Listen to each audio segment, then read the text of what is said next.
Director S. Suryah Kushi, Vaali போன்ற வெற்றி படங்களை கொடுத்தவருங்க. பின்னால் பார்த்தீங்கன்னா இவர் சொந்தம் ஒரு கம்பெனி ஆரம்பித்து தான் ஒரு கதாநாயகன் அறிமுகமாகி இயக்கிய திரைப்படம் தான் நியூ. இது ரசிகர்கள் மத்தியில் மிகப்பெரிய அளவில் வெற்றி படமாக அமைஞ்சது. பிறகு இவர் கதாநாயகன் நடித்த திரைப்படங்கள்லாம் சொல்கிற அளவுக்கு இல்லைங்க.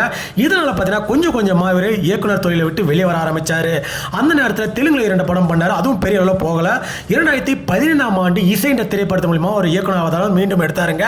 இந்த திரைப்படம் விமர்சன ரீதியாக நல்ல வரவேற்பு கிடைச்ச திரைப்படம். பிறகு பார்த்தீங்கன்னா இவர் வில்லன் கதாபாத்திரம் ஏற்று நடிக்க ஆரம்பிச்சாரு. இதனால இவருக்கு ஒரு மிகப்பெரிய ரசிகர்கள் மத்தியில் வரவேற்பு கிடைக்க ஆரம்பிச்சது. தொடர்ந்து வில்லன் கதாபாத்திரம், குணச்சித்திர கதாபாத்திரம் நடிக்க ஆரம்பிச்சாருங்க. இடையில இன்னைக்கு வந்த விஷயம் என்னன்னு பார்த்தீங்கன்னா, நம்ம எஸ். சூர்யா அவர்கள் மீண்டும் டைரக்டரா அவதரிக்க போறாருங்க. ஆமாங்க, நம்ம எஸ். சூர்யா அவர்கள் கிட்டத்தட்ட 10 ஆண்டுகளுக்கு பிறகு இயக்க போறாரு. அந்த படத்தோட பேரும் அனௌன்ஸ்மெண்ட் பண்ணியிருக்காங்க. படத்தோட பெயர் கில்லர். இந்த படத்தோட தயாரிக்கிறது யாருன்னு பார்த்தீங்கன்னா ஸ்ரீ கோகுலம் மூவிஸ் தாங்க.